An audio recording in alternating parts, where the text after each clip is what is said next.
Ibu-ibu yang senantiasa dirahmati oleh Allah Subhanahu wa taala,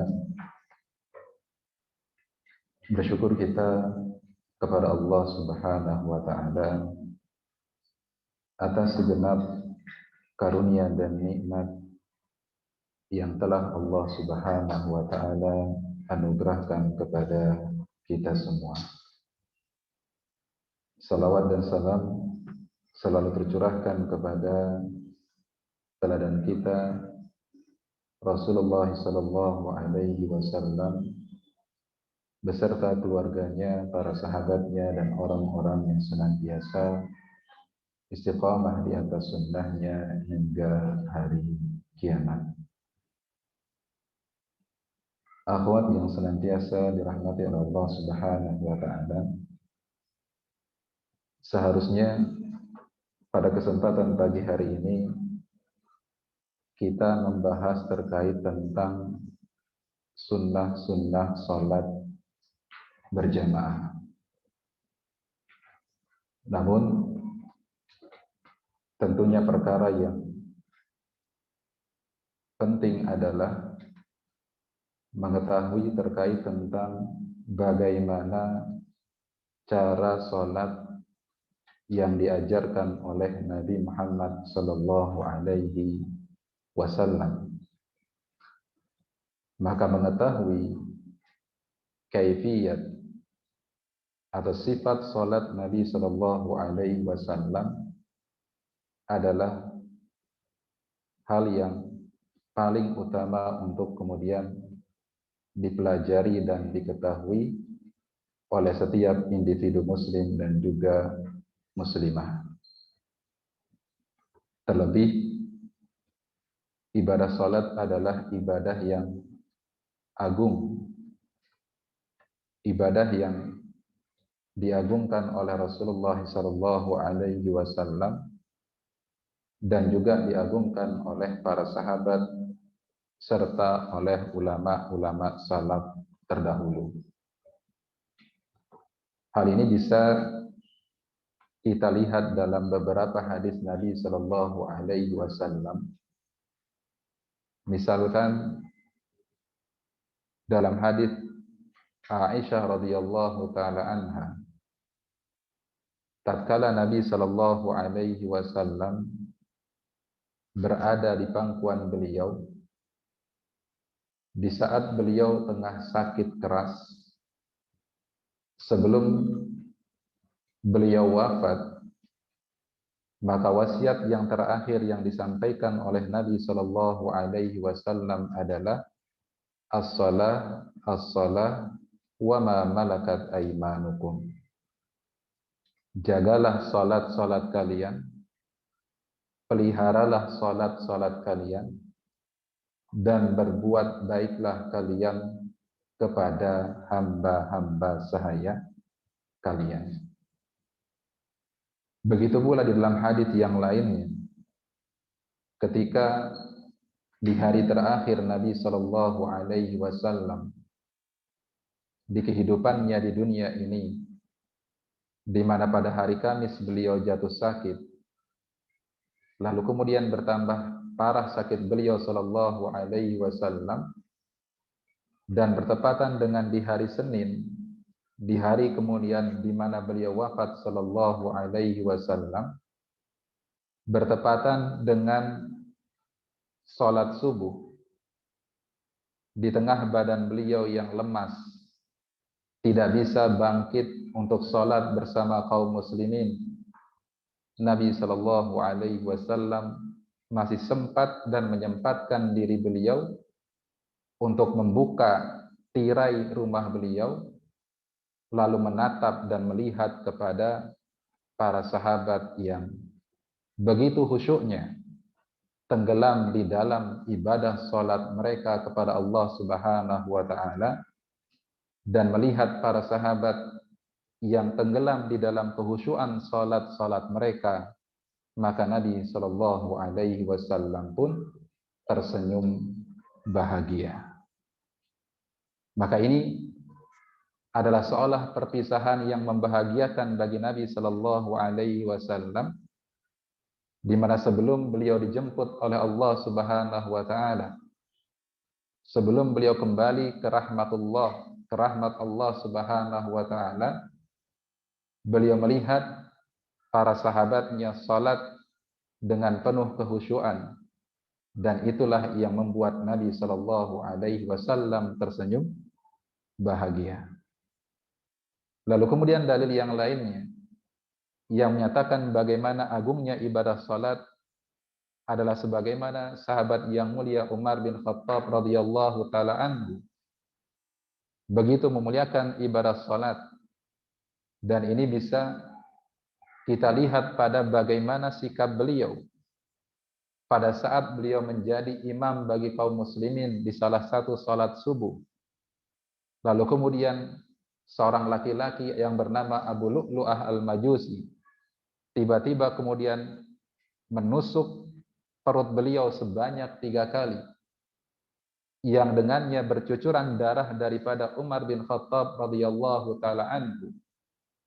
Akan tetapi sebelum beliau kemudian jatuh pingsan disebabkan karena serangan daripada Abu Lu'lu'ah al-Majusi tersebut, beliau masih sempat untuk kemudian menarik salah seorang sahabat yang sholat di belakang beliau, lalu kemudian ditariklah sahabat tersebut untuk menggantikan beliau menjadi seorang imam dan melanjutkan sholatnya kaum muslimin. Lalu baru setelah itu beliau jatuh pingsan.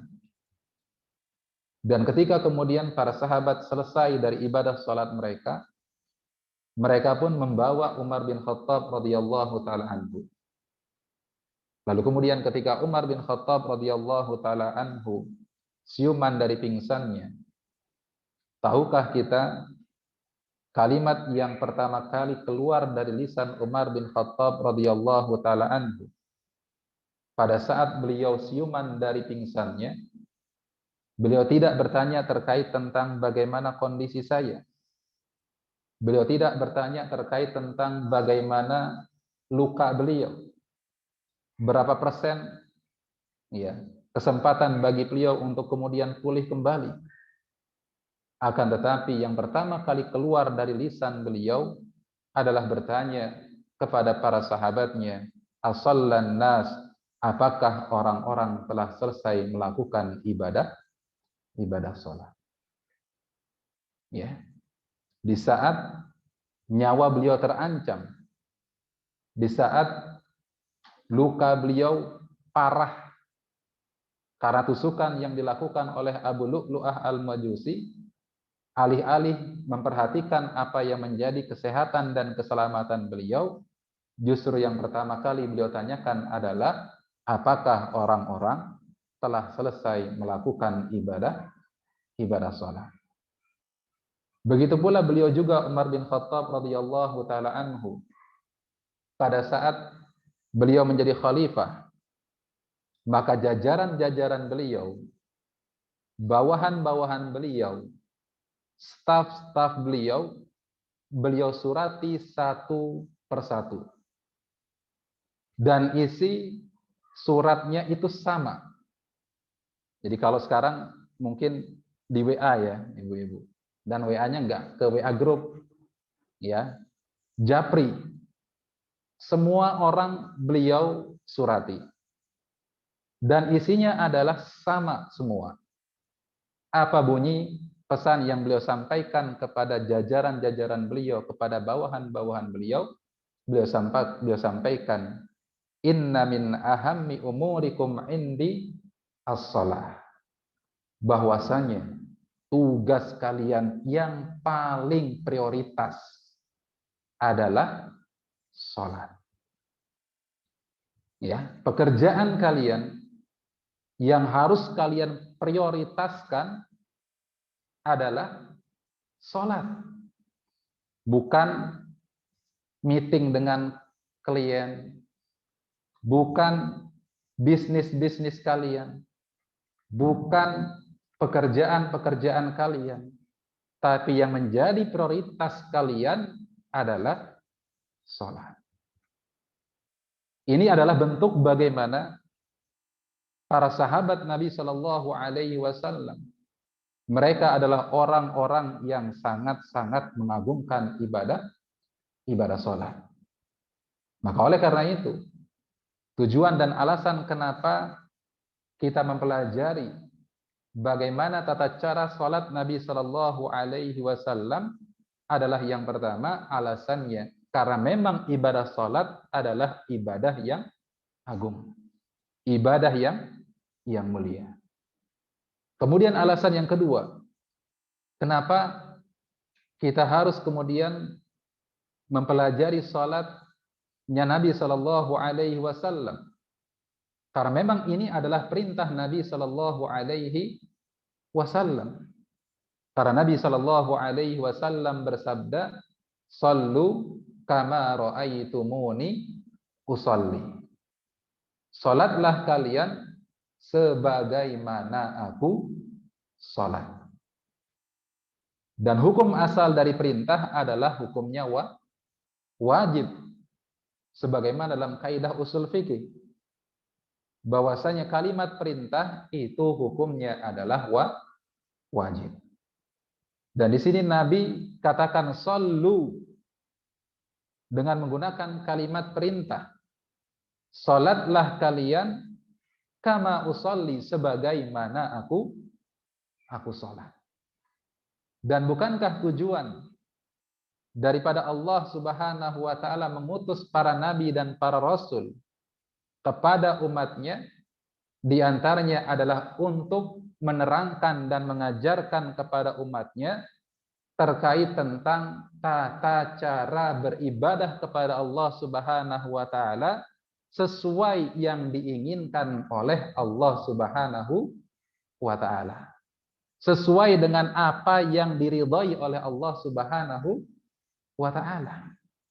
Bukan kita beribadah itu sesuai dengan keinginan kita masing-masing, bukan. Tapi kita beribadah kepada Allah Subhanahu wa taala adalah harus sesuai dengan apa yang diinginkan oleh Allah Subhanahu wa taala. Dan tidak ada di muka bumi ini yang paling tahu tata cara ibadah yang sesuai sebagaimana yang diinginkan oleh Allah Subhanahu wa taala selain siapa? Selain Rasulullah sallallahu alaihi wasallam. Maka kalau kita ingin ibadah salat kita adalah ibadah yang diterima oleh Allah Subhanahu wa taala, ibadah yang sesuai dengan keinginan dari Allah Subhanahu wa taala, maka berarti di dalam kita beribadah, di dalam kita salat, maka harus sesuai dengan apa yang dicontohkan dan diajarkan oleh Rasulullah sallallahu alaihi wasallam. Ya, karena kita tidak mungkin akan beribadah kepada Allah Subhanahu wa taala dengan cara yang benar melainkan dengan kita apa? Meneladani ibadah Nabi sallallahu alaihi wasallam. Ini alasan yang kedua kenapa kita harus mempelajari sifat salat Nabi sallallahu alaihi wasallam. Kemudian alasan yang ketiga, dikarenakan meneladani sifat salat Nabi sallallahu alaihi wasallam ini termasuk salah satu faktor yang bisa membantu kehusyuan seseorang di dalam apa? Di dalam salat. Ya. Salah satu faktor yang bisa membantu kita untuk menghadirkan kehusyuan di dalam ibadah salat kita adalah kita salat sebagaimana salat yang diajarkan oleh Rasulullah sallallahu alaihi wasallam. Karena ibadah salat, pahala yang didapatkan dari salat seseorang itu besar dan kecilnya kadar pahala itu tergantung pada bagaimana seseorang menghadirkan kehusyuan di dalam ibadah salatnya. Makanya Nabi Shallallahu Alaihi Wasallam katakan dalam hadis yang sahih bahwasanya ada orang yang salat dia dapatkan 1/9 1/8 pahala, 1/7, 1/6, 1/5, 1/4, 1/3, ataupun setengah daripada ibadah sholatnya, yang mana bagian-bagian daripada pahala tersebut dia dapatkan tergantung pada bagaimana besarnya dia menghadirkan kekhusyuan di dalam ibadah sholatnya. Makanya bisa jadi kita sholat berjamaah bareng-bareng, mulainya bareng-bareng, gerakannya sama, dimulai dengan takbiratul ihram, diakhiri dengan salam, tapi pahala kita bisa berbeda-beda satu dengan yang lainnya. Tidak bisa dan tidak mungkin akan kemudian antara sholat seseorang dengan yang lainnya itu akan mendapatkan pahala yang sama. Pasti akan berbeda satu dengan yang lainnya, dan perbedaan di sini tergantung pada sebagaimana besar dia menghadirkan kekhusyuan di dalam ibadah sholatnya. Maka salah satu faktor yang bisa membantu seseorang untuk khusyuk di dalam sholatnya adalah ketika dia sholat, dia sebisa mungkin ibadah sholatnya sesuai dengan yang dicontohkan oleh Rasulullah Sallallahu Alaihi Wasallam. Jadi ini setidaknya 3 alasan. Ini sebagai muqaddimah saja. 3 alasan kenapa kita harus mempelajari bagaimana tata cara sholat Nabi Sallallahu Alaihi Wasallam. Yang pertama tadi kita katakan, dikarenakan keagungan daripada ibadah sholat itu sendiri. Dan yang kedua tadi kita katakan, bahwasanya Nabi Sallallahu Alaihi Wasallam memerintahkan kita untuk sholat sebagaimana beliau Sallallahu Alaihi Wasallam sholat. Dan yang ketiga, karena dengan kita mempelajari tata cara sholat Nabi Sallallahu Alaihi Wasallam, ini lebih bisa menghadirkan kekhusyuan di dalam ibadah sholat kita. Kemudian ketika kita berbicara tentang bagaimana sholatnya Nabi Sallallahu Alaihi Wasallam, maka tentunya kita juga tidak bisa lepas dari pembahasan bagaimana tata cara wudhu Nabi Sallallahu Alaihi Wasallam. Karena sholat dan wudhu ini adalah 2 ibadah yang saling berkaitan satu dengan yang lainnya. Wudhu adalah merupakan syarat sahnya sholat. Kalau wudhu seseorang bermasalah, maka ini bisa berdampak pada sholat seseorang. Kalau ada bagian daripada anggota wudhu yang wajib untuk terkena air, tapi ternyata kemudian tidak terkena oleh air, maka ini tidak hanya mempengaruhi terkait tentang keabsahan dari wudhu kita, tapi juga mempengaruhi terkait tentang keabsahan daripada apa? Daripada ibadah sholat kita. Dan orang-orang yang berwudhu dengan wudhu tidak sempurna, itu juga terkena ancamannya oleh Nabi Sallallahu Alaihi Wasallam. Sebagaimana dalam hadis yang diriwayatkan oleh Imam Bukhari, begitu juga Imam Muslim dan yang lainnya. Nabi Sallallahu Alaihi Wasallam bersabda, "Wailul lil aqabi minan nar." Celakalah tumit-tumit yang dikarenakannya dan disebabkan oleh karenanya seseorang dimasukkan ke dalam neraka Allah Subhanahu wa taala. Di dalam riwayat bahwasanya hadis ini dimulai dengan kisah bahwasanya Nabi Shallallahu Alaihi Wasallam melihat ada seseorang yang sholat, tapi ternyata di bagian tumitnya masih ada sebesar logam yang tidak terkena oleh air. Maka begitu kemudian laki-laki tersebut selesai dari sholatnya, maka Nabi Shallallahu Alaihi Wasallam bersabda, "Wailul lil aqabi minan nar." Celakalah tumit-tumit yang karenanya seseorang dicampakkan oleh Allah Subhanahu wa taala ke dalam api neraka. Lalu kemudian Nabi Shallallahu alaihi wasallam memerintahkan orang tersebut untuk mengulangi wudunya dan juga mengulangi apa? Mengulangi salatnya. Jadi menyepelekan perkara wudu ini akibatnya besar. Bahkan para ulama mengkategorikan ketika seseorang kemudian tidak sempurna wudunya, maka itu termasuk bagian daripada dosa besar. Karena dikatakan suatu perbuatan itu sebagai dosa besar kalau kemudian ada ancaman yang besar dari Allah dan Rasulnya Shallallahu alaihi wasallam. Sedangkan di dalam hadis yang tadi Nabi dengan terang-terangan memberikan ancaman yang begitu keras, yang begitu besar bagi seseorang yang tidak sempurna dalam wudunya. Jadi inilah kenapa kita katakan bahwasanya ibadah salat dengan kemudian ibadah wudu adalah dua ibadah yang saling berkaitan satu dengan yang lainnya.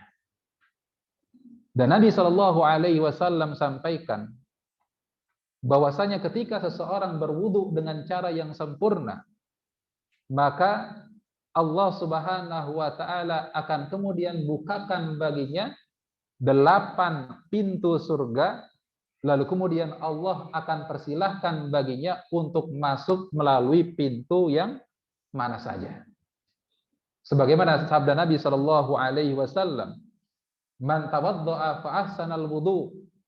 Barang siapa yang berwudu lalu kemudian dia sempurnakan wudunya, tsumma qala, lalu kemudian setelah wudu dia berkata, dia berzikir, dia berdoa kepada Allah Subhanahu wa taala, la ilaha illallah wahdahu la syarikalah, ya, asyhadu an la ilaha illallah wahdahu la syarikalah wa asyhadu anna Muhammadan abduhu wa rasuluh. Kalau riwayat Muslim sampai di situ. Kalau dalam riwayat Imam At-Tirmidzi ada tambahan, Allahumma ja'alni minat tawwabin wa ja'alni minal mutatahhirin. Barang siapa yang setelah dia berwudu, dia mengucapkan doa tersebut, maka kata Nabi Shallallahu alaihi wasallam, futihat lahu abwabul jannati tabaniyah yadkhuluha min ayyi babin sya. Barang siapa yang mengucapkan doa tersebut setelah dia berwudu, setelah dia menyempurnakan ibadah wudunya, maka Allah akan membukakan baginya 8 pintu surga dan Allah akan persilahkan baginya untuk masuk melalui pintu yang mana saja. Maka oleh karena itu akhwat yang senantiasa dirahmati Allah Subhanahu wa taala, maka tentunya sebelum kita mempelajari terkait tentang sifat salat Nabi Shallallahu alaihi wasallam, maka terlebih dulu kita juga mempelajari terkait tentang sifat wudu Nabi Shallallahu alaihi wasallam. Dan inilah yang akan kita bahas pada kesempatan pagi hari ini insyaallah taala, yaitu terkait tentang sifat wudu Nabi Shallallahu alaihi wasallam. Akhwat yang senantiasa dirahmati Allah Subhanahu wa taala. Sebelum kita mulai terkait tentang bagaimana wudu Nabi Shallallahu alaihi wasallam, ada beberapa hal yang perlu diperhatikan terkait tentang wudu. Yang pertama, ketika seseorang berwudu, maka haruslah memperhatikan terkait tentang penggunaan airnya, meminimalisir sebanyak mungkin penggunaan air. Jadi tidak berlebih-lebihan dalam menggunakan air ketika berwudu. Karena berlebih-lebihan adalah perkara yang dilarang oleh Nabi Shallallahu alaihi wasallam, termasuk dalam masalah berwudu. Dalam sebuah hadis yang sahih disahihkan oleh Syekh Al-Albani rahimahullahu taala, dari sahabat yang mulia Abdullah bin Amr ibn al-As radhiyallahu taala anhuma, beliau mengatakan bahwasanya jaa a'rabiyun ila Nabi sallallahu alaihi wasallam yas'aluhu 'anil wudu. Ada seorang badui datang kepada Nabi sallallahu alaihi wasallam, di mana badui ini bertanya terkait tentang bagaimana tata cara wudu. Fa'arahul wudu, lalu kemudian Nabi sallallahu alaihi wasallam mengajarkan beliau tata cara berwudu. Lalu kemudian Nabi sallallahu alaihi wasallam membasuh anggota-anggota wudu beliau sebanyak 3 kali. Lalu kemudian beliau bersabda, "Faman zada faqad asaa wa ta'adda wa zalama." Barang siapa yang membasuh anggota wudunya lebih dari 3 kali, maka dia telah berbuat keburukan dan dia telah melampaui batas dan juga telah melakukan kezaliman. Jadi anggota-anggota wudu itu kalau dibasuh atau dicuci maka maksimalnya adalah sebanyak berapa? Sebanyak 3 kali, kecuali apa? Kepala. Ya, anggota wudu yang lainnya maksimalnya adalah sebanyak 3 kali. Kalau kepala cukup satu kali. Ya, lebih daripada itu maka hukumnya adalah makruh. Ya, perkara yang dibenci di dalam syariat kita. Begitu pula dalam hadis riwayat Muslim dikatakan bahwasanya kana Nabi sallallahu alaihi wasallam yatawaddau bil muddi wa yaghtasilu bis sa'i ila khamsati amda. Bahwasanya Nabi sallallahu alaihi wasallam apabila beliau berwudu, maka beliau berwudu dengan menggunakan 1 mud air. 1 mud itu seukuran 2 telapak digabungkan. Ini namanya apa? 1 mud. Ini 1 mud. Ya. Jadi Nabi Shallallahu Alaihi Wasallam ketika beliau berwudu, beliau hanya menggunakan air sebanyak 1 mud saja. Adapun kalau kemudian beliau mandi janabah, maka beliau hanya menggunakan air yaitu 1 sa'. 1 sa' itu sama dengan 4 mud, 4 sampai 5 mud. Ya.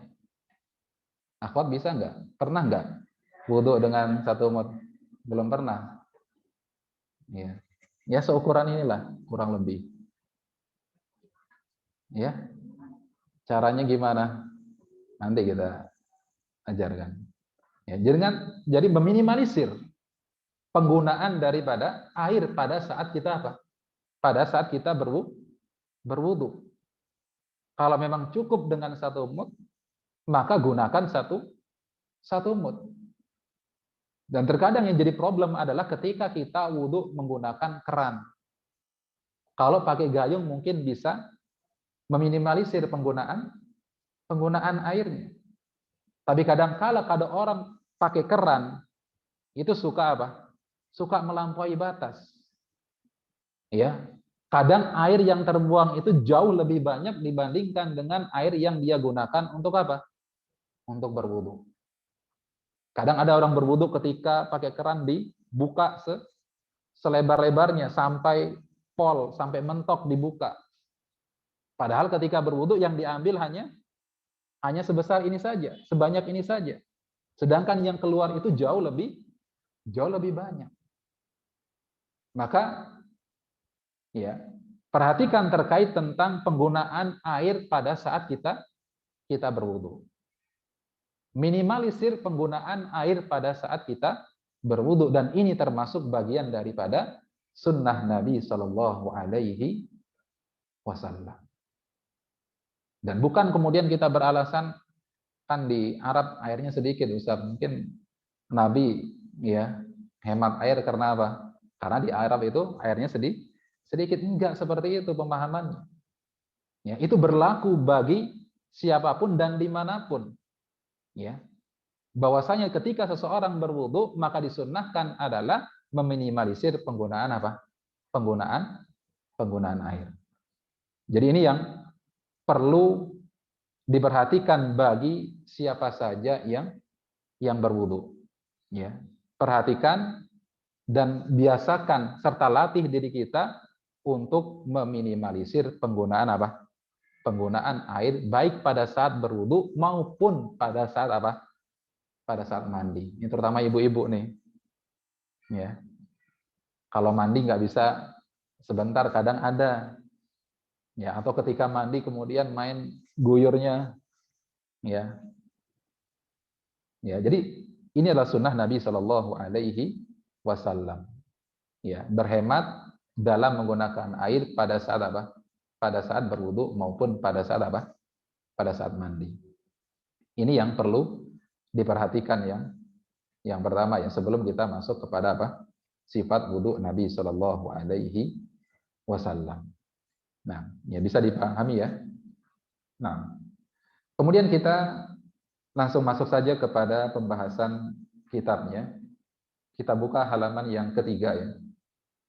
Sifat wudu Nabi Shallallahu Alaihi Wasallam. Yang pertama, niat dan membaca basmalah. Jika seorang muslim akan berwudu, maka hendaklah ia niat di dalam hatinya, kemudian membaca bismillah berdasarkan sabda Nabi Shallallahu Alaihi Wasallam, la wudu'a liman lam yadhkurismallahi alaihi. Tidak sempurna wudu seseorang yang tidak menyebut nama Allah Subhanahu wa taala atau tidak membaca bismillah.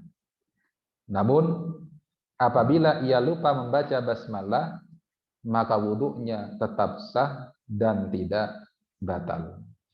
Walaupun ini adalah perkara yang memang terjadi khilaf di antara para ulama terkait tentang hukum membaca bismillah pada saat akan berwudu. Sebagian ulama ada yang memandang bahwasanya membaca bismillah itu hukumnya apa? Wajib. Sehingga ketika kemudian seseorang tidak membaca bismillah, maka berarti wudunya menjadi tidak sah. Mereka berdalil dengan dalil yang sama. Akan tetapi secara lengkapnya dalilnya berbunyi la sholata liman la wudu'a lahu wa la wudu'a liman lam yadhkurismallahi alaihi. Tidak sah salat seseorang manakala dia tidak berwudu, dan tidak sah pula wudu seseorang manakala dia tidak membaca bismillah. Jadi perbedaannya di sini adalah ketika memaknai makna daripada la wudu'a. Apakah maksud daripada la wudu'a di sini tidak sah ataukah tidak sempurna? Maka bagi para ulama yang memandang bahwasanya makna la wudu'a adalah tidak sah wudu seseorang, berarti hukum membaca bismillah adalah apa? Wajib. Ini biar kita paham ya cara pendalilan para ulama. Ya, jadi memandang wajib ini menganggap bahwasanya maksud dan makna daripada la wudu'a itu artinya tidak sah wudu seseorang yang tidak membaca bismillah. Sehingga kesimpulannya adalah berarti hukum membaca bismillah pada saat berwudu itu adalah apa? Wajib. Karena ini sesuai dengan apa? Dengan hadis yang tadi sebelumnya yang berbunyi la sholata liman la wudu'a lahu. Tidak sah sholat seseorang yang tidak berwudu. Orang yang sholat nggak wudu, kira-kira sholatnya sah atau enggak, Bu? Nggak sah kan? Berarti begitu pula ya. Hadis yang setelahnya yang berbunyi la wudu'a liman lam yadhkurismallahi alaihi, berarti artinya adalah tidak sah juga wudu seseorang yang tidak membaca apa? Membaca bismillah. Ini menurut sebagian ulama. Adapun sebagian yang lain memandang bahwasanya mengucapkan bismillah pada saat akan berwudu itu hukumnya adalah sunnah. Ya. Dan inilah yang dipilih oleh penulis bahwasanya hukum daripada mengucapkan bismillah pada saat akan berwudu itu adalah sunnah, sehingga kalaupun seseorang tidak membacanya maka wudunya tetap apa? Tetap sah. Ya, tetap sah. Gimana kalau kemudian kita berwudu di kamar mandi? Ya, berwudu di mana? Kamar mandi. Apakah tetap dianjurkan dan dibolehkan bagi kita untuk membaca bismillah sebelum berwudu? Terjadi khilaf di antara para ulama. Kalau menurut Syekh Muhammad bin Shalih Al-Utsaimin rahimahullahu taala, beliau mengatakan bahwasanya tetap dianjurkan bagi orang yang berwudu di dalam kamar mandi untuk mengucapkan bismillah, hanya saja tidak diucapkan dengan apa? Dengan lisannya, tapi diucapkan di dalam apa?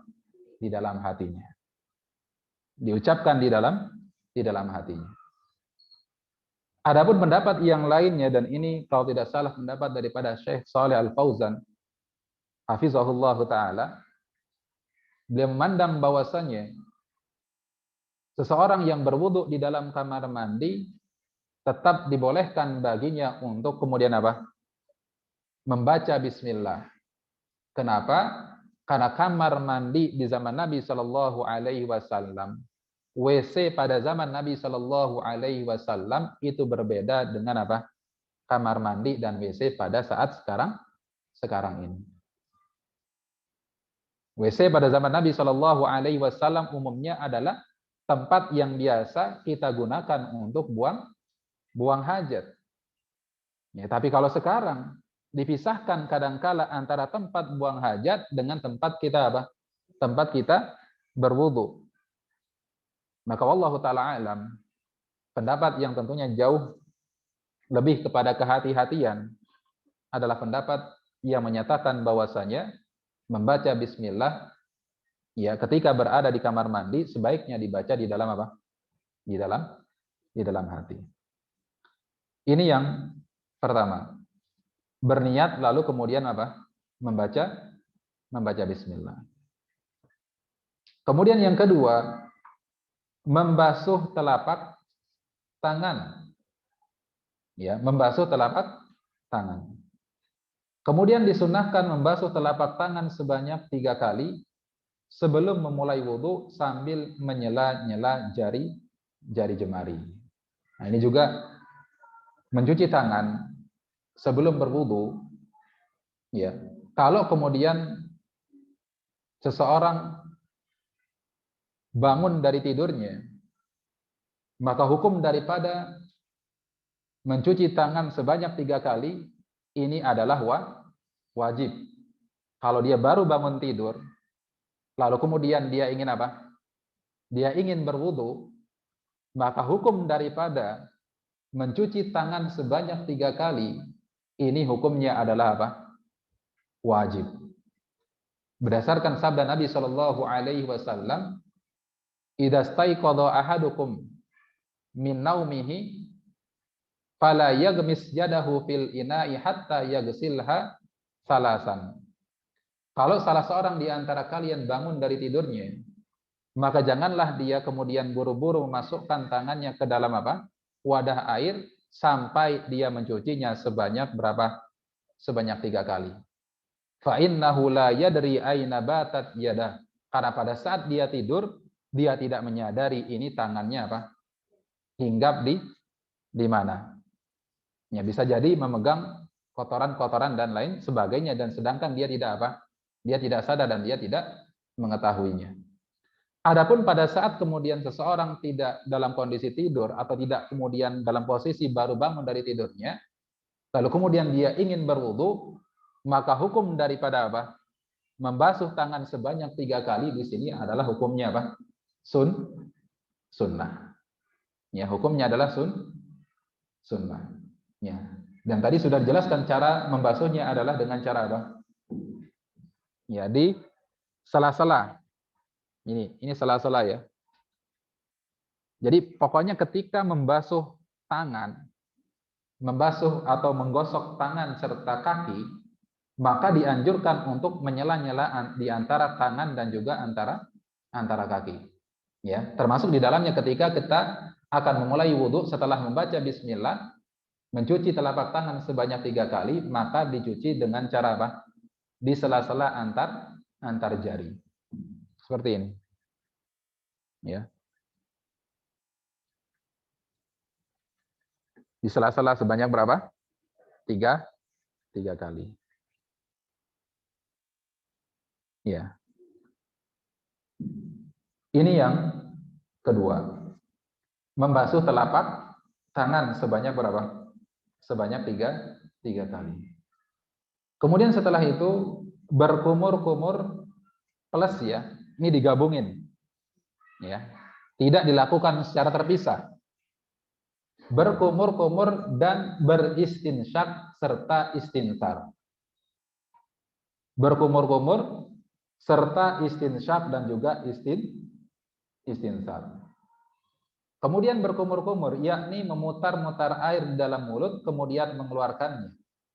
Kemudian istinsyak, yakni menghirup air ke hidung dengan nafasnya, lalu mengeluarkannya kembali, atau yang disebut dengan apa? Dengan istinsar.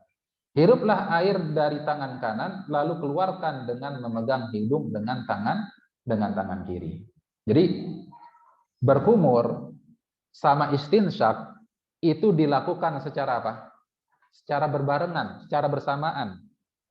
Sebagaimana dalam hadis riwayat Muslim dikatakan bahwasanya famat madha wastan syaqa bikaffin ala kaffin wahidatin wa fa'alaha salasan.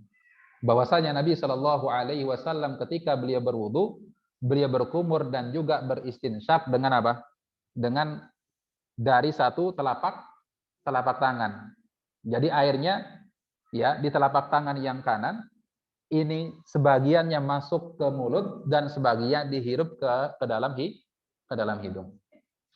Paham ya? Memang susah, tapi harus dilatih dan dibiasakan. Ya, bagi yang pemula yang mungkin terbiasa memisahkan antara apa? Berkumur dengan istinsyak, mungkin akan agak susah di awal-awalnya. Tapi kalau kemudian kita latih dan terus kemudian kita biasakan hal tersebut, maka insya Allah akan mudah. Ya, akan mudah. Jadi sebagiannya masuk ke apa? Ke mulut, dikumur-kumur, sebagiannya kemudian apa? Dihirup oleh hidung. Dan istinsyak sunnahnya kalau kita dalam kondisi tidak berpuasa, kata Nabi Shallallahu alaihi wasallam, wabalik fil istinsyak, wabaligil istinsyak, dan bersungguh-sungguhlah kalian pada saat apa? Istinsyak. Jadi dihirup oleh hidung kita dengan apa? Dengan kuat, dengan kencang. Ini sunnahnya pada saat kita tidak berpuasa. Illa antakuna shaiman, kecuali kalau kamu dalam kondisi yang sedang berpuasa, maka sungguh-sungguh dalam beristinsyaknya tidak dianjurkan. Bukan istinsyaknya yang tidak dianjurkan, tapi bersungguh-sungguh dalam beristinsaknya yang tidak dianjurkan. Tapi kalau istinsaknya tetap apa? Tetap dianjurkan. Ya, ini harus dipisahkan dan harus kita pahami. Yang dilarang bukan istinsaknya, tapi yang dilarang adalah bersungguh-sungguh dalam beristinsak pada saat kita apa? Pada saat kita berpuasa.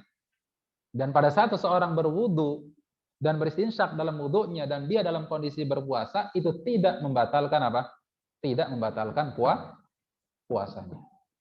Ya, jadi ini ya, saya ulangin caranya, agak susah nih. Ya, apa namanya? Tangan kanan, air di tangan kanannya, ya, di telapak tangan yang kanan. Lalu kemudian sebagiannya masuk ke mulut, dikumur, sebagian lainnya apa? Dihirup oleh hidung. Nah, pada saat mengeluarkan air dari hidung, itu namanya istinsar. Ketika mengeluarkan air ini dari hidung, kita pegang hidung kita dengan tangan kiri. Lalu kemudian didorong. Ya, didorong. Ya, alhamdulillah sekarang dengan adanya pandemi orang rajin-rajin beristinsyak dan beristinsar. Walaupun dulu nggak paham hikmah di balik itu semua. Ya. Nah, Jadi ini berkumur-kumur dan beristinsar serta beristinsar. Ini dilakukan secara apa?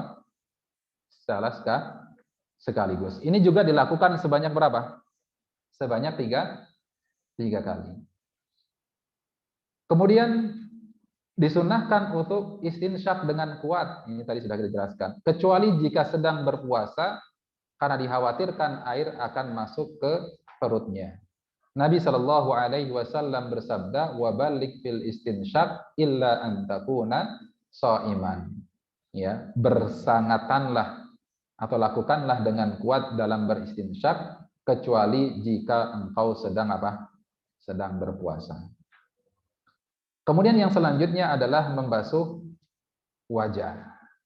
Ya, nah di sini perlu kita pahami batasan ya, wajah itu mana sampai mana. Di sini diterangkan bahwasanya batasan wajah yang pertama, panjangnya mulai dari awal tempat tumbuh rambut kepala ya, hingga dagu di mana jenggot terurai. Jadi kalau panjangnya dari atas ke bawah, kalau atas itu batasannya adalah apa? Tempat tumbuhnya apa? Rambut, batasan tumbuhnya rambut. Ini adalah batasan atas daripada wajah. Sedangkan batasan yang bawahnya adalah sampai dagu. Makanya jenggot yang tumbuh di dagu ini termasuk bagian daripada anggota wudhu yang juga wajib untuk terkena oleh air. Bagian daripada anggota wudhu yang wajib terkena oleh air. Adapun lebarnya dari telinga yang satu hingga ke telinga yang lainnya. Sedangkan batasan sampingnya ini terjadi khilaf di antara para ulama. Kalau jumhur ulama mengatakan bahwasanya batasan dari wajah adalah ini bagian daging yang menonjol di telinga nih. Apa namanya nih? Nggak ada namanya ya? Ya ini ya, tahu yang menonjol di telinga ini. Kalau jumhur ulama menilai bahwasanya batasan daripada wajah bagian samping adalah sampai sini. Ya bagian yang menonjol pada telinga ini sebelum lubang telinga. Ya, sebelah sini. Ya, ini menurut pendapat jumhur. Tapi dalam riwayat sahabat yang mulia Ali radhiyallahu taala anhu bahwasanya telinga bagian yang sini, bagian dalam telinga ini termasuk bagian daripada wajah. Maka Ali radhiyallahu taala anhu ketika beliau berwudu, maka ketika beliau membasuh wajah beliau sampai menyentuh bagian apa?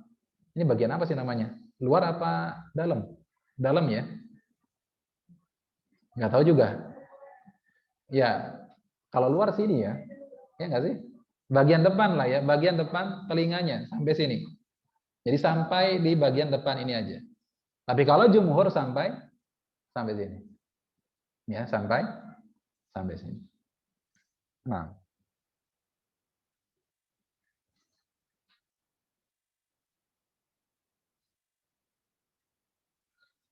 Lalu kemudian rambut yang ada di wajah dan kulit di bawahnya wajib dibasuh jika rambut itu tipis.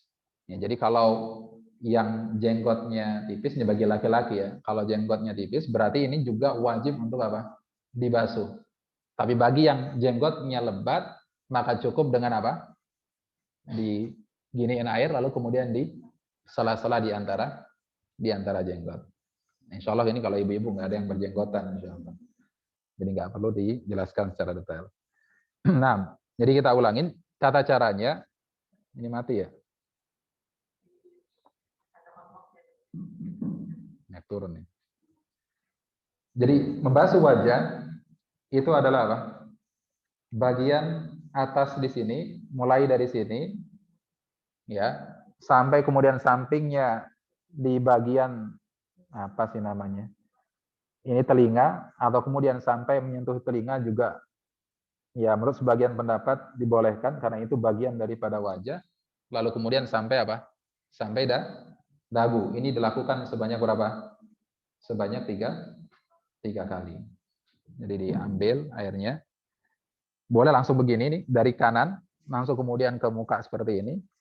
Atau kemudian dipindahkan ke sini semuanya, lalu Seperti ini. Ini dilakukan berapa? Sebanyak tiga kali.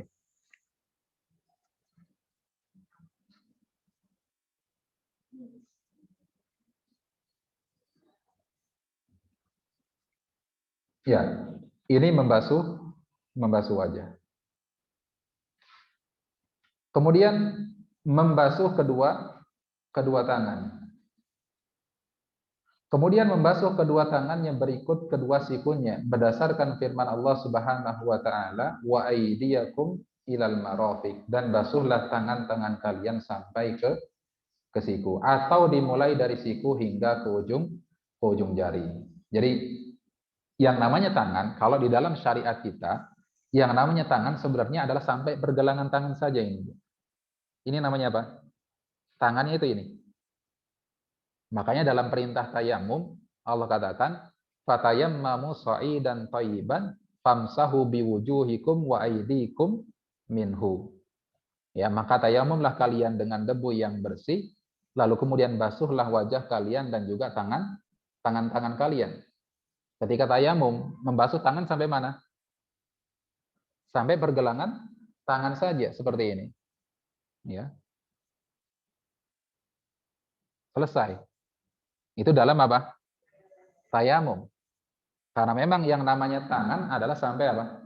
Sampai pergelangan tangan saja. Begitu pula ketika kemudian Allah berfirman wasariqu wasariqatu faqta'u aydiyahuma. Laki-laki yang mencuri dan wanita yang mencuri maka potonglah tangan-tangan mereka. Yang dipotong tangannya yang bagian mana? Sampai bagian ini saja. Karena memang dalam syariat kita yang namanya tangan adalah sampai apa namanya? Pergelangan tangan saja, ini namanya tangan. Makanya di dalam ayat berwudu Allah katakan wa aydiyakum ilal marafiq, dan basuhlah, cucilah tangan-tangan kalian. Tangan selesai? Enggak kan? Ada lanjutannya ilal marafiq, sampai ke siku-siku kalian. Ya, berarti membasuh tangan lalu kemudian sampai kemana? Sampai ke siku. Ya. Atau boleh kemudian dari siku ke ujung jari. Ya. Jadi seperti ini. Ya, tadi kita katakan ketika membasuh tangan atau kaki maka tetap disunahkan adalah apa? Menyela-nyela antara apa? Jari jemari. Ya, jadi seperti ini.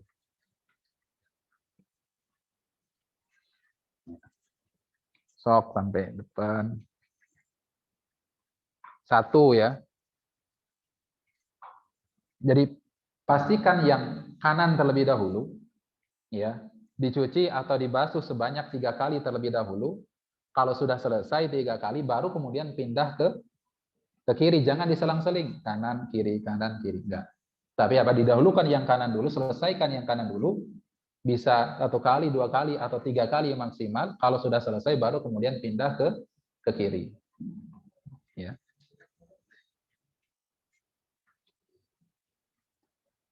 Dan jangan buru-buru ketika berwudu. Masalah orang yang berwudu itu adalah terburu-buru ketika berwudu. Jangan buru-buru. Ya, santai aja. Ya, sempurnakan wudu kita. Kadang yang menyebabkan wudu seseorang itu tidak sempurna adalah karena faktor keterburu-buruannya. Ya. Jadi pastikan dulu ya tangan kanan kita ini seluruhnya terkena oleh air. Bisa kita lakukan sekali, 2 kali, atau 3 kali, baru kemudian kita pindah yang sebelah kiri. Dan digosok, Bu. Ya, jangan cuma dialirkan air begini saja, tapi sambil digosok di sela-sela. Ya, 1, kemudian 2, kemudian 3, baru kemudian pindah ke yang kiri. Tadi prinsipnya adalah boleh dari ujung jari sampai siku, atau boleh dari siku ke jari. Ya.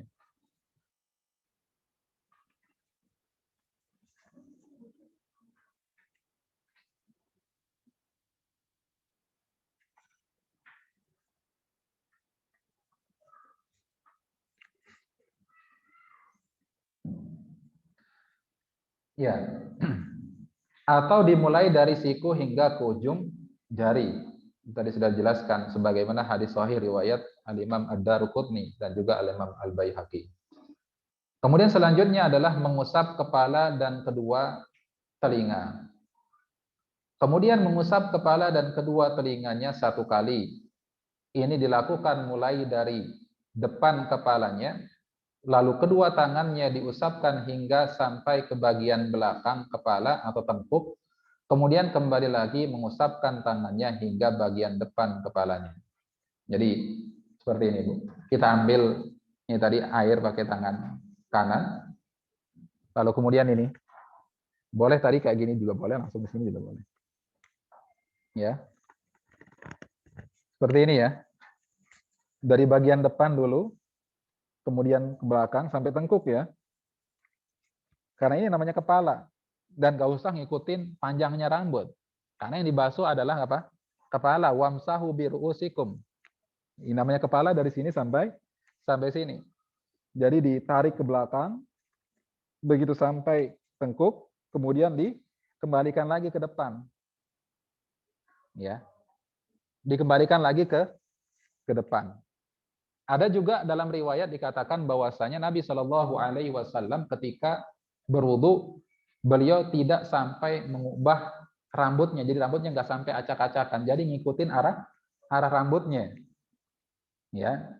Jadi kalau kemudian seseorang wudu, dalam riwayat yang lain dikatakan dari tengah ke depan, kemudian dari tengah lagi ke bawah dan ke samping-sampingnya. Itu juga ada riwayatnya dari Nabi Shallallahu Alaihi Wasallam. Ya, jadi sekali lagi saya contohin. Jadi dari depan ini ke belakang, begitu sampai tengkuk, kemudian dikembalikan lagi kemana? Ke depan ya, dikembalikan lagi ke depan. Atau tadi yang tadi kita katakan, ya tidak sampai mengubah rambut beliau Shallallahu Alaihi Wasallam. Berarti mulainya dari tengah ke depan, kemudian dari tengah kemana? Ke belakang. Ini tata cara apa? Tata cara mengusap wajah. Ini belum selesai ya. Jadi ketika kemudian apa? Dikembalikan ke depan, penjelasan selanjutnya di situ. Kemudian mengusap kedua telinganya dengan air yang tersisa di tangannya bekas mengusap kepala. Jadi langsung disambung, Bu. Ketika ini kembali ke depan, maka tangan kita ini masuk ke apa? Ke telinga, lalu kemudian jempolnya ini kita letakkan di bagian belakang telinga. Bagian belakang. Ini kemudian kita geser ke atas seperti ini. Yang ini geser ke atas. Jadi lengkapnya adalah dari ujung sini. Ya, jadi lengkapnya dari mudah-mudahan kedengeran ya yang online. Agak susah soalnya ini. Ya dari ujung sini ya, kemudian sampai tengkuk dikembalikan lagi. Begitu kembali sampai depan lalu kemudian telunjuknya ini dimasukkan ke telinga, jempolnya ini diletakkan di bagian telinga yang belakang, kemudian digerakkan ke atas. Ya, dan ini cukup dilakukan satu kali. Ya, ini cukup dilakukan satu kali. Kalau ditanya Ustaz, kalau misalkan orang yang wudhu cuma ini saja, sah atau tidak wudhunya? Sah. Ya, tapi tidak apa? Tidak sempurna. Ya, meninggalkan sesuatu yang jauh lebih utama. Ya, sebagaimana yang diajarkan oleh Nabi Shallallahu Alaihi Wasallam. Ya, sebagaimana diajarkan oleh Nabi Shallallahu Alaihi Wasallam. Ini cara mengusap apa? Mengusap kepala. Kemudian yang kedelapan adalah membasuh kedua kaki. Kemudian membasuh kedua kakinya berikut kedua mata kakinya berdasarkan firman Allah Subhanahu wa taala wa arjulakum ilal ka'bain, dan basuhlah kedua kakimu sampai ke kedua mata kakimu. Mata kaki adalah tulang yang menonjol di bagian bawah betis. Kedua mata kaki wajib dibasuh bersamaan dengan membasuh kaki. Orang yang tangan atau kakinya terputus, maka ia wajib membasuh bagian anggota badan yang tersisa yang termasuk wajib dibasuh apabila tangan atau kakinya seluruhnya terputus, maka ia hanya wajib membasuh ujungnya saja. Jadi jelas ya, kalau ini kaki ya, kita ibaratkan kaki, ya berarti sampai apa? Sampai mata kakinya. Ya sama kayak tadi. Pokoknya tangan dan kaki itu mau kemudian pada saat membasuh yang termasuk bagian dari sunnah atau termasuk bagian dari yang wajib, maka ya tetap disunahkan adalah dengan apa? Dengan di sela-sela. Ya, Nabi SAW kadang menyela apa? Kaki beliau dengan menggunakan kelingking. Ya, dengan menggunakan apa? Dengan menggunakan kelingking beliau. Atau kalau tidak mungkin kan maka di sela-sela dengan jari yang lainnya. Ya, sama pada prinsipnya adalah semuanya dibasuh 3 kali, yang kanan terlebih dahulu sampai mata kaki, kalau bisa lebihin. Sama kayak siku, kalau bisa lebihkan. Ya. Ini sambil digosok-gosok. Dan ingat, tadi Nabi Shallallahu alaihi wasallam sampaikan kepada kita ancaman terkait tentang wailul lil aqabi minan nar. Ya, celakalah tumit-tumit yang karenanya seseorang dimasukkan ke dalam apa? Ke dalam neraka. Ya, kenapa dikhususkan dalam masalah ini oleh Nabi Shallallahu alaihi wasallam adalah memperhatikan tumit, karena tumit ini terletak di bagian belakang dan tidak akan terkena oleh air kecuali dengan cara kita apa? Kecuali dengan cara kita menggosok-gosoknya. Ya. Maka jangan kemudian seseorang ketika berwudu mencuci kakinya hanya dengan apa? Ya digini-giniin saja. Itu nanti bagian tumitnya tidak akan terkena oleh air. Maka dicuci sampai apa? Sampai bersih semuanya, termasuk bagian tumitnya, sambil kemudian di sela-sela antara jari jemari kaki. Ya. Ini adalah tata cara apa? Wudu yang diajarkan oleh Nabi Shallallahu alaihi wasallam. Ya, kemudian yang 9, membaca doa. Setelah selesai wudu, membaca doa asyhadu alla ilaha illallah wahdahu la syarikalah wa asyhadu anna muhammadan abduhu wa rasuluh Allahumma ja'alni minat tawwabin wa ja'alni minal mutatahhirin. Ya. Boleh sampai Muhammadan abduhu wa rasuluh saja atau sampai wa ja'alni minal mutatahhirin. Kemudian yang 10, wudu secara tertib. Orang yang berwudu wajib membasuh anggota-anggota wudunya secara berurutan. Ini artinya apa? Tangan dulu, kemudian wajah, kemudian tangan lagi, kemudian kepala, kemudian kaki. Tidak diloncat-loncat. Ya. Dan berturut-turut, yakni jangan menunda-nunda membasuh suatu anggota wudu hingga anggota wudu yang sudah dibasuh sebelumnya menjadi apa? Menjadi kering. Basuh muka, kemudian nyantai, atau kemudian melakukan kegiatan yang lainnya, begitu mukanya selesai baru basuh tangannya, nggak boleh. Jadi harus apa? Tertib dan juga apa? Berurut-urut, berturut-turut. Kemudian yang 11, mengeringkan dengan handuk. Dibolehkan mengeringkan anggota wudhu dengan handuk dan yang lainnya setelah wudhunya selesai. Jadi nggak ada larangan ya bagi seseorang untuk mengeringkan apa? Mengeringkan air bekas wudhunya. Ya, jadi secara apa namanya? Ringkasnya dari awal tadi apa? Baca bismillah. Bismillah dilafalkan. Kalau memang kita berwudu di luar kamar mandi, kalau di dalam kamar mandi sebaiknya apa? Di dalam hati. Lalu kemudian apa? Membasuh, mencuci tangan tiga kali. Ya. Ya. Setelah itu apa? Ya, kumur sama apa? Kumur sama istinsyak dengan satu apa? Satu telapak tangan sekaligus. Sebagiannya kumur, buang. Kemudian ini kita buang dengan memegang tangan, pakai tangan kiri. 3 kali. Ya. Gitu ya. Kemudian apa? Wajah. Tadi wajah batasannya yang samping boleh sampai sini, boleh juga sampai telinga ya. Ada 2 riwayat. Ya, dibasuh 3 kali. Kemudian apa? Tangan sampai siku ya. 3 kali juga. Kemudian yang kirinya juga 3 kali. Kemudian setelah itu apa? Kepala ya. Ya. Baru kemudian apa? Kaki. Baik. Dan ingat, sering kita ingatkan, doa-doa yang bermakna zikir, itu kita tidak perlu untuk mengangkat kedua tangan.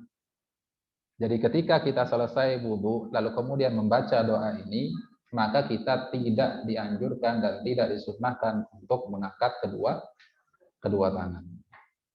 Jadi ada doa-doa yang memang maknanya adalah makna zikir. Kalau dalam doa-doa yang bermakna zikir, maka kita tidak dianjurkan untuk mengangkat kedua tangan. Ya, seperti misalkan ini doa setelah wudu, doa mau masuk kamar mandi, keluar kamar mandi, doa mau tidur, doa bangun tidur. Itu adalah doa-doa yang bermakna zikir, sehingga tidak dianjurkan bagi seseorang untuk mengangkat kedua tangannya. Ya, tidak dianjurkan bagi seseorang untuk mengangkat kedua tangannya. Baik. Lanjut atau ke pertanyaan?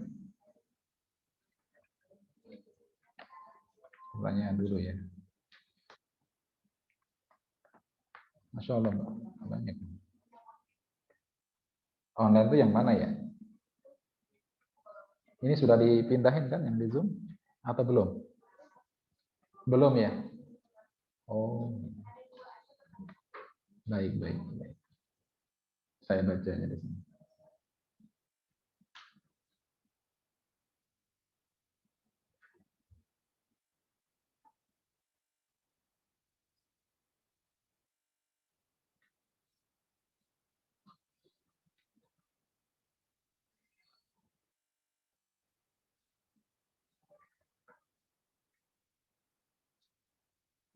Ya, bagi wanita yang berhalangan karena haid, nifas, dan lain sebagainya, maka tidak terlarang baginya untuk apa?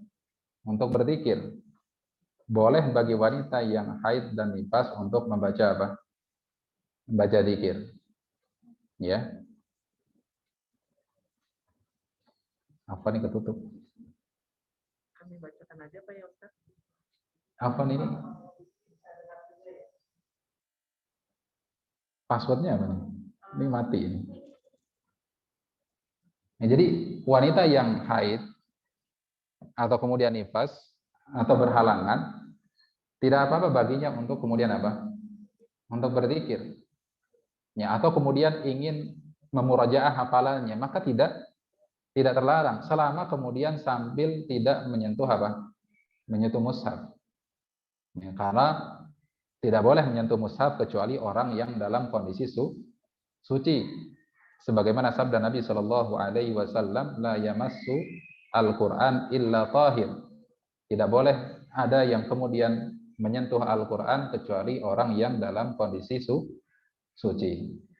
Ya, maka sekali lagi, ya wanita yang sedang haid, maka tidak terlarang baginya untuk membaca zikir pagi atau petang. Amalan apa yang sangat membantu dan menjaga seorang wanita ketika sedang haid? Ya, tadi boleh berzikir, kemudian juga bisa bersedekah. Yang penting amalan-amalan yang memang tidak mensyaratkan bagi seseorang mengerjakan amalan tersebut dalam kondisi apa? Kondisi suci. Kan amalan-amalan yang harus dikerjakan dalam kondisi suci seperti misalkan apa? Sholat, baca Quran, tawaf. Kemudian terlarang juga bagi seorang yang sedang haid untuk apa? Berpuasa. Maka selain daripada ibadah-ibadah tersebut, maka silahkan untuk apa? Untuk dikerjakan dan diamalkan.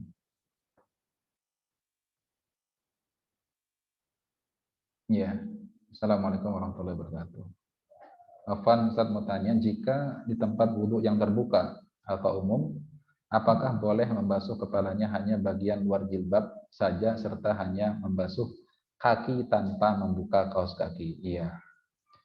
Jadi kalau seseorang akhwat Ya, seorang wanita yang mengharuskan bagi dirinya untuk berwudu di tempat umum, yang mana kalau kemudian dia berwudu sebagaimana yang tadi kita jelaskan, maka ini akan menyebabkan ia akan tersingkap auratnya, maka tidak apa-apa bagi seorang wanita untuk ketika membasuh kepalanya tanpa membuka jilbabnya. Tata caranya gimana?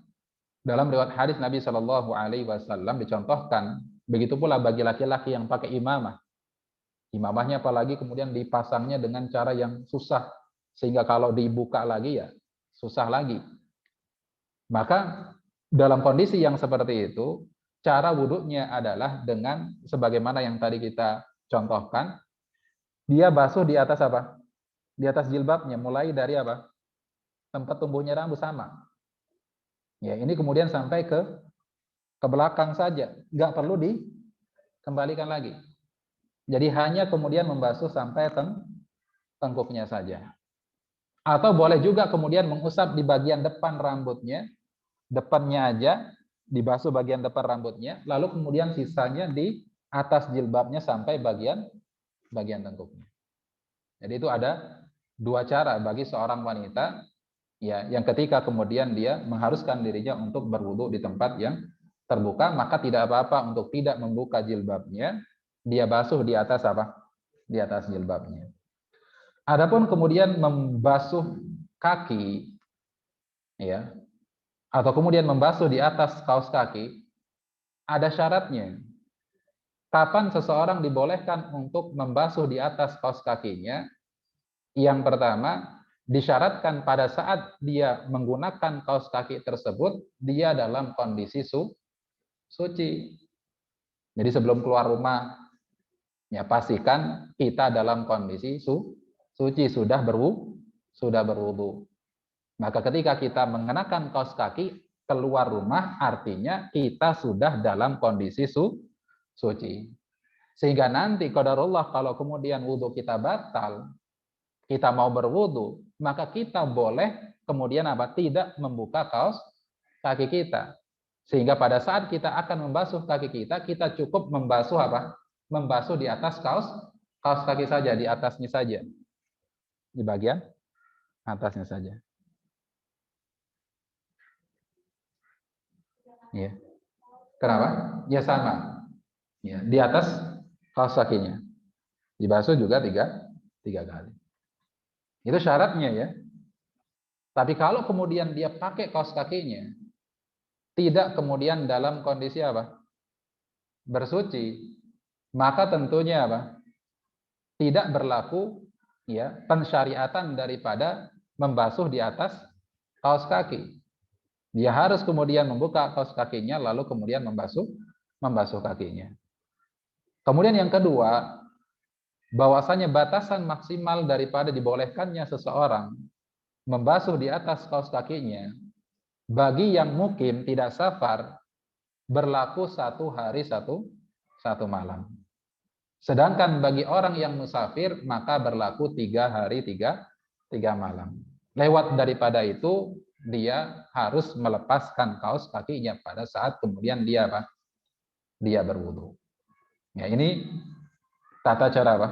Tata cara berwudu ketika menggunakan kaos kaki.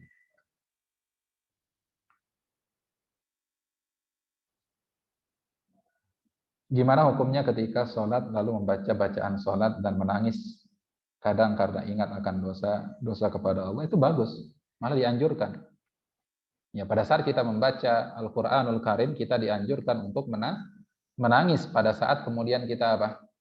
Melewati ayat-ayat yang berkenaan tentang bagaimana dahsyatnya adab Allah Subhanahu wa taala kepada para penghuni neraka. Ya, bahkan kata Nabi Shallallahu alaihi wasallam, "Fa illam tabku fatabaqau." Kalau kamu nggak bisa menangis, maka usahakan dirimu untuk apa? Bisa menangis. Latih diri kita untuk kemudian apa? Bisa menangis pada saat membaca ayat-ayat Allah Subhanahu wa taala, terutama pada saat kita membaca ayat-ayat yang berkenaan tentang apa? Berkenaan tentang adab Allah Subhanahu wa taala. Dan ini adalah apa namanya? Amalan yang dilakukan oleh para sahabat dan ulama-ulama salaf terdahulu. Bahkan sahabat yang mulia Abu Bakar As-Siddiq radhiyallahu taala anhu, ketika Nabi sakit, Nabi perintahkan kepada Aisyah untuk sampaikan kepada ayah beliau yaitu Abu Bakar untuk dijadikan sebagai pengganti Nabi Shallallahu Alaihi Wasallam menjadi imam bagi kaum muslimin. Apa kata Aisyah?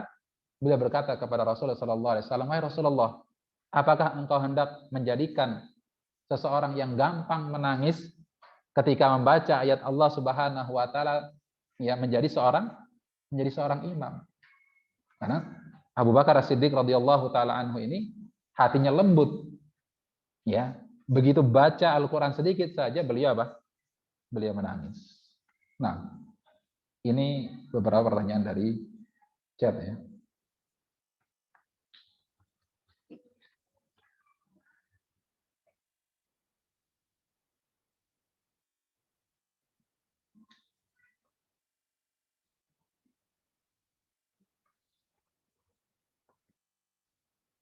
Ini tadi yang mana duluan ya? Yang mana aja?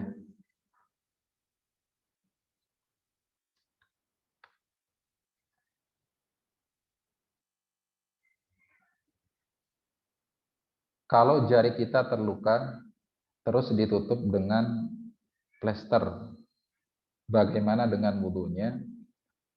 Apakah sah jika plesternya tidak dilepas? Plesternya dari kain Hansaplast ya, Hansaplast. Kadang pakai yang plester plastik. Mohon penjelasannya. Jadi kalau ada di bagian tubuh kita yang ada lukanya, maka tidak apa-apa untuk kemudian apa? Tidak terkena oleh air. Tapi cukup kita basuh di atas apa? Di atas plesternya atau di atas perbannya. Ya, di atas plester atau di atas perbannya. Misalkan kalau kemudian ada orang yang menggunakan perban atau yang menggunakan infus, ya, infus. Jangan ketika dia berwudu dia main sembarangan saja kemudian apa? Masukin air sampai ke infus-infusnya. Boleh bagi dia untuk kemudian tidak mengenakan airnya secara langsung ke infus, ke plesternya, ke perbannya, akan tetapi cukup baginya untuk kemudian membasuh di atas perbannya atau di atas plesternya.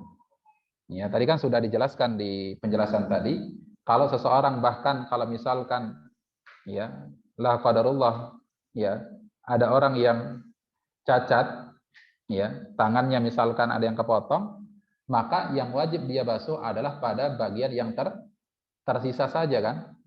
Tapi kalau kemudian seluruh tangannya tadi terpotong sampai sini, sampai sikunya terpotong, maka yang dibasuh yang mana? Hanya di bagian ininya saja. Di bagian apa namanya? Ujungnya saja, di ujungnya saja. Ya. Itu bagi orang yang apa? Menggunakan perban, plester atau kemudian apa? Infus dan lain sebagainya.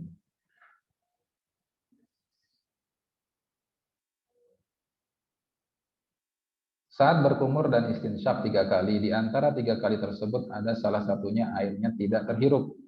Apakah diulang berwudu dari awal atau lanjut saja berwudunya atau ditambah berkumur dan istinsyaq atau hanya istinsyaqnya saja. Jadi ini kan 3 kali dilakukan ya. Artinya kalau seseorang melakukannya hanya 1 kali saja, kalau itu dirasa cukup maka itu cukup. Boleh 1 kali, 2 kali, maksimalnya adalah 3 kali. Ya, maksimalnya adalah 3 kali. Maka kalau kemudian salah satu istinsyaqnya tidak terhirup oleh air, maka tidak menjadi masalah. Ya, tidak menjadi apa? Tidak menjadi masalah. Ya. Karena yang pertama dan yang keduanya itu sudah beristinsyaq. Bahkan di antara pendapat menyatakan bahwasanya istinsyaq dan istinsar itu hukumnya adalah apa? Adalah sunnah pada sebagian pendapat. Jadi kalaupun kemudian di salah satu istinsyaq, salah satu di antara 3 kalinya ada yang tidak terhirup oleh air, maka itu tidak menjadi sebuah masalah.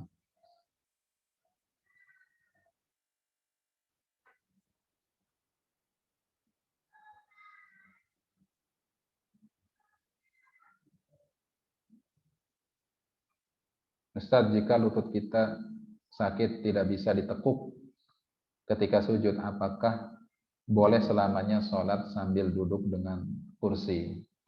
Nabi Shallallahu Alaihi Wasallam bersabda, "Sholli qa'iman, fa illam tastati fa qa'idan, fa illam tastati fa ala jambin." Sholatlah kalian dengan cara berdiri. Kalau memang kalian tidak sanggup, maka dengan apa? Dengan duduk. Kalau memang nggak sanggup, maka dengan apa? Dengan berbaring. Nah, jadi ini adalah rukhsah, kemudahan dari Allah Subhanahu wa taala bagi orang-orang yang mendirikan sholat. Kalau memang dia sanggup untuk berdiri, maka dia harus melakukan ibadah sholat dengan cara berdiri. Tapi kalau memang dia tidak sanggup, maka boleh baginya untuk sholat dengan cara apa? Dengan cara duduk. Jika ketika wudhu masih 3 kali untuk kumur hidung dan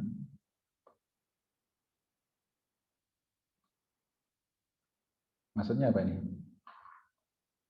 Jika ketika wudhu masih 3 kali untuk kumur-kumur hidung dan rambut. Maksudnya, apakah tidak sah wudhu dan menyebabkan sholat juga menjadi tidak sah? Jika ketika wudhu masih 3 kali untuk kumur-kumur hidung dan rambut.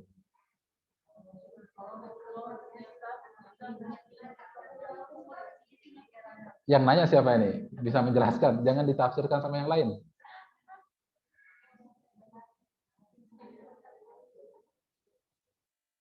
Maksudnya rambutnya juga 3 kali. Kayaknya kan? Yang nanya siapa?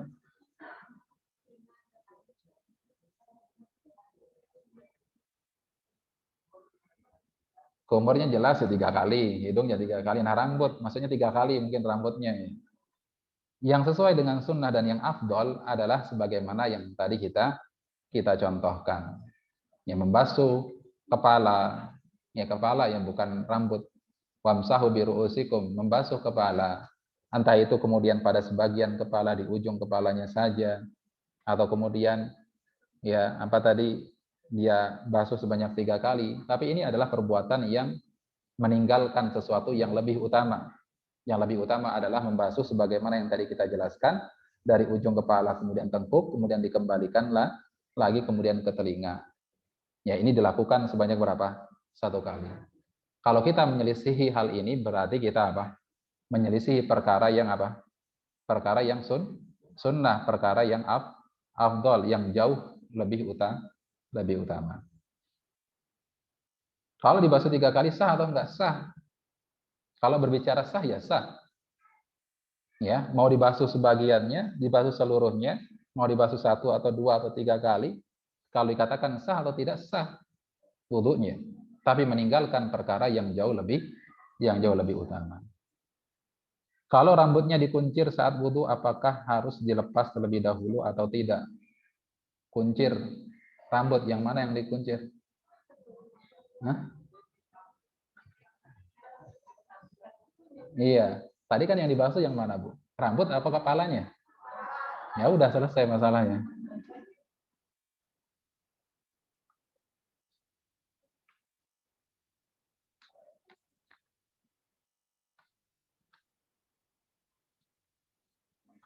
Baik, ada lagi pertanyaan?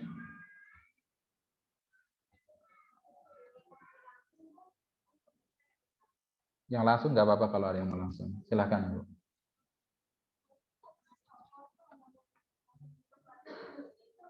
Ada ini nggak? Nggak kedengeran. Nggak ada mic lagi ya?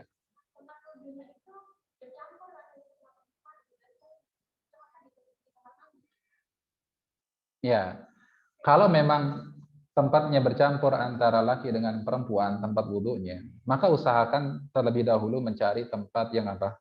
Tertutup.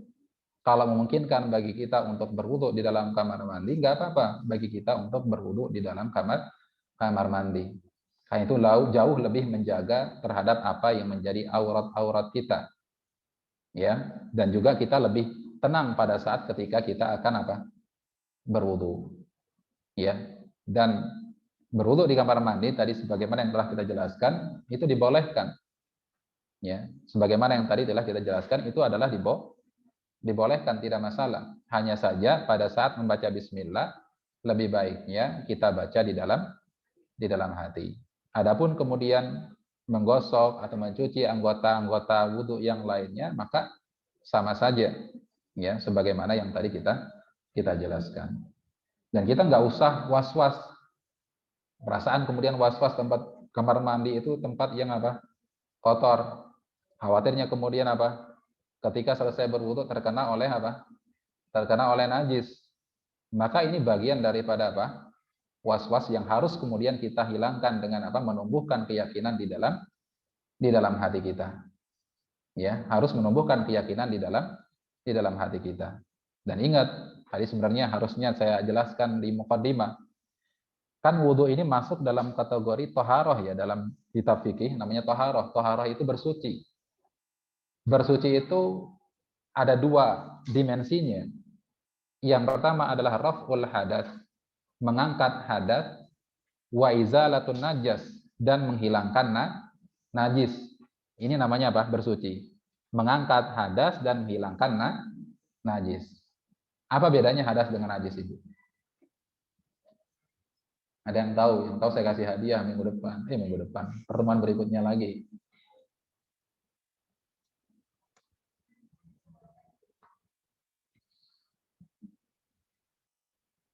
Ibu-ibu berwudu karena hadas apa karena najis? Hah? Karena hadas. Ayo, bedanya apa hadas sama najis? Ancum yang tahu, yang mau nyoba.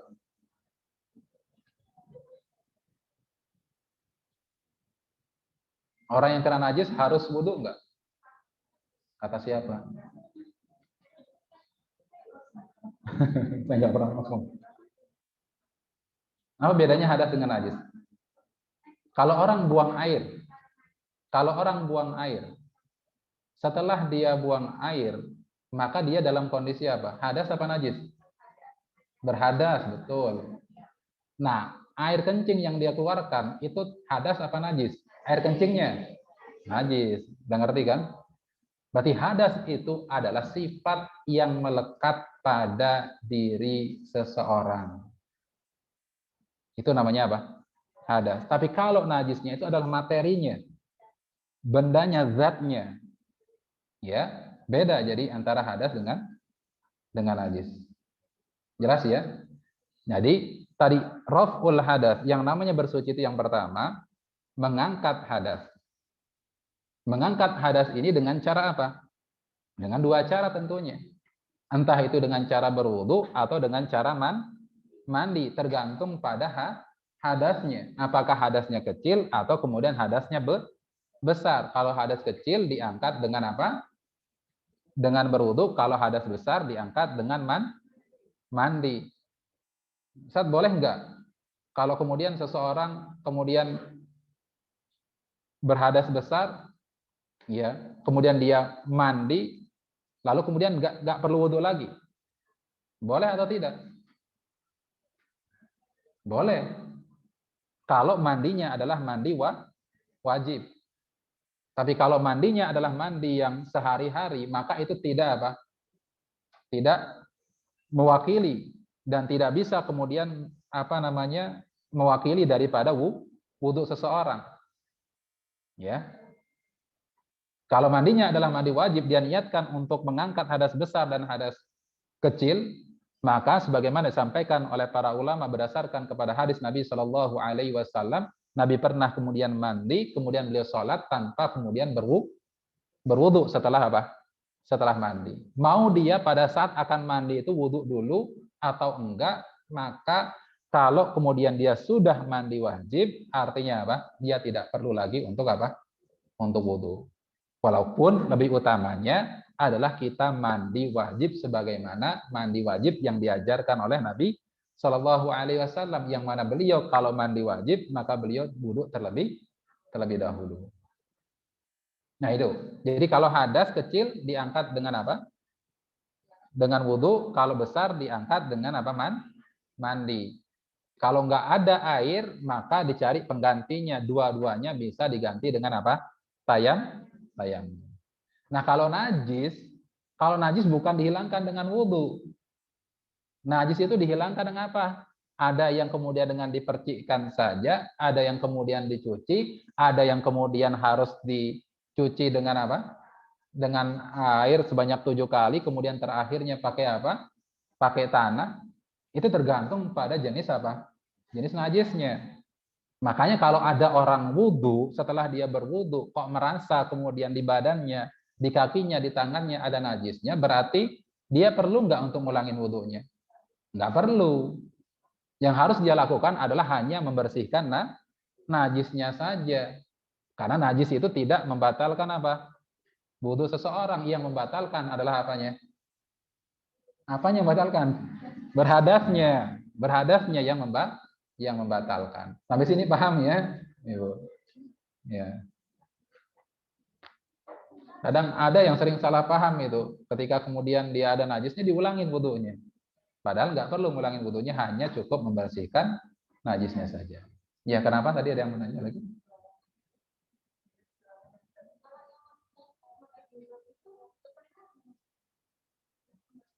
Iya, kalau untuk di cara yang berjilbab tadi tidak masuk.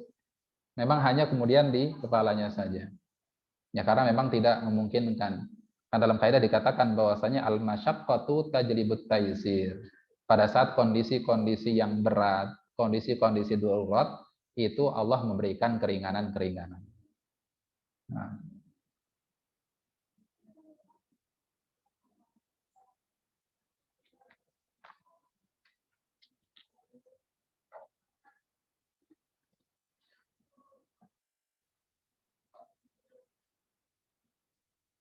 kalau orang sholat, dia lupa bersuci, ngulangin nggak sholatnya?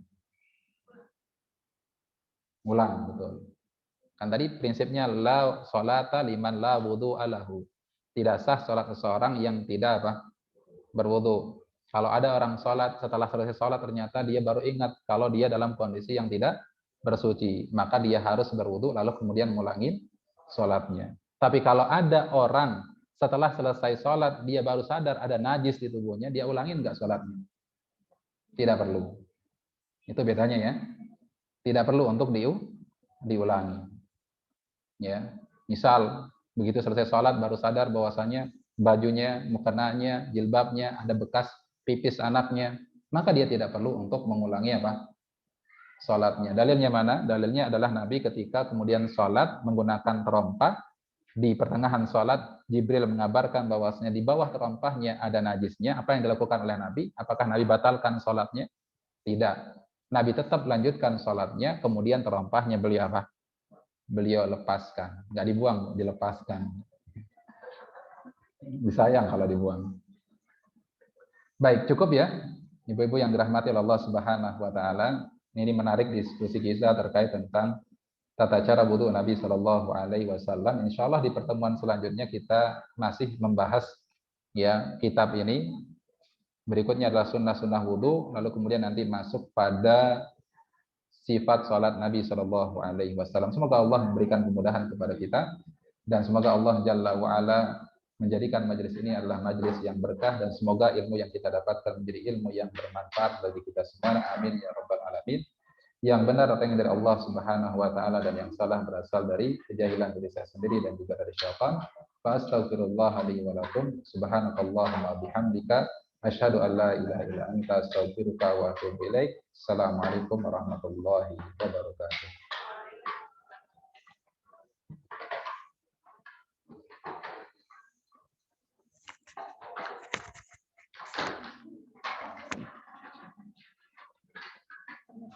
Ya.